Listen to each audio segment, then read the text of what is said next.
IT? Have you tried turning it off and on again? Have you tried forcing an unexpected reboot? Welcome to our newest segment, the Unhelpful Desk, where we give general advice to specific questions. Yes, we get a lot of questions here at Equity Mates that do border into the universe of personal financial advice, asking about like very specific things and what people should do. We obviously can't give personal financial advice here at Equity Mates. We also just don't know enough about you and your goals and your circumstances. But we want to answer your questions. We don't want to leave people hanging. No. And so we have come up with this concept of the unhelpful desk, the world's worst help desk. We're not going to solve your problems, but we might give you something useful to think about.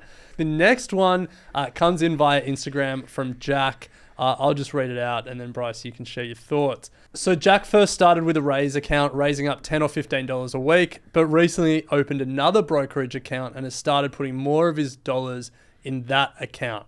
He's got about 40% of his total invested in Raise, and then about 60% in his other brokerage account.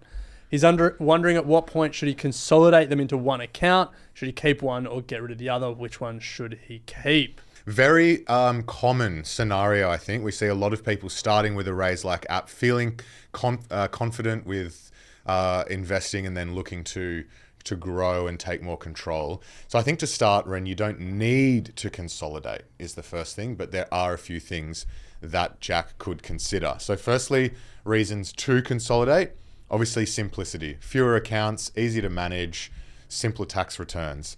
Lower fees if you're consolidating into a cheaper option and you're not paying fees on the Raise account. The third is you just have more control. Raise, there's predefined funds, whereas obviously going to a broker, you can build the portfolio how you want. And then that leads into more investment options as well. Stocks, you effectively have the entire market at your disposal. And also overseas markets. And overseas markets, yeah. So those are some reasons, Jack, to consider consolidation. Ren, anything on the reasons to not or keep both? Yeah, probably the biggest one would be the tax implications. If you sold down Raise, there would be a capital gains event, and that would be something to consider. The capital gains tax you pay may be far higher than the additional fees that you're paying with Raise.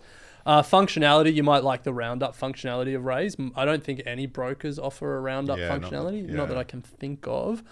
And then finally, it's just like I was about to say a laziness thing, but that's like a pejorative way of saying it. It's just like there may be no benefit to doing it. Yeah. Like you can have two accounts ticking away. I mean, the main thing to think about would be the fees and then the investment returns you're getting. Yeah. But yeah, Jack, as we said, this is the unhelpful desk.